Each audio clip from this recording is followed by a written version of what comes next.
So I went to the University of Georgia. I was a quarterback there, career backup. Started one game, but my entire life was based around football. I had four older brothers that were football, 24/7. So that was really what we gravitated towards. And then, but grew up playing football, basketball, baseball up until high school. So really, I like to think I was more of an athlete than a football player growing up. And but then you got to make a decision. Went to college, played college ball.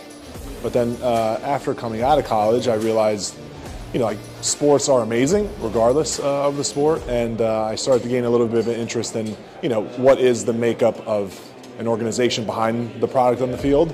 And I just really was always interested in culture and interaction, and being a quarterback, you have all these skills that you have to be kind of in tune with, of leadership and relationships, and how are you promoting the culture that your coaches are putting forth, and how does that all tie into the greater scale of things. And then getting into soccer, was really just a really unique opportunity, because it was a kind of like a low end. You can't really start a football team, you can't really start a basketball team or a baseball team, so it's definitely something new, but it was just a really unique opportunity with the NPSL. Sure. So I think we did a little bit of homework at the beginning.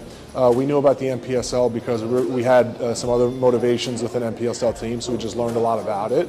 And then during that time, we learned about the UPSL, we learned about USL 2, we learned about USL 1 a little bit, and what those things took. Obviously, USL 1's a big in. USL 2 looked interesting, but then we landed on an NPSL because it seemed to have a lot of benefits for a business structure, and there was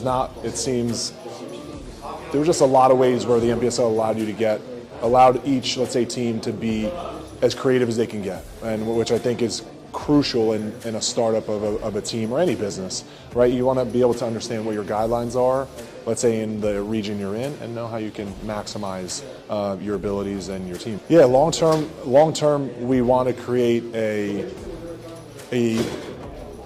New Jersey-based sport franchise that is soccer, and that is a long-term goal, and I think sometimes the long-term can look a little far, but sometimes look a little closer.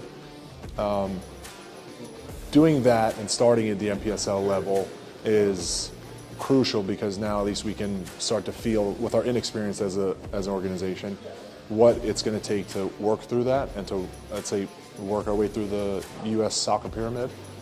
But the only way we really know how to do that, and I think if anybody's been ever involved in any, call it passion for sport or any passion for a team, that team is already in the community and has the hearts of the community because of what it has done for the community, right?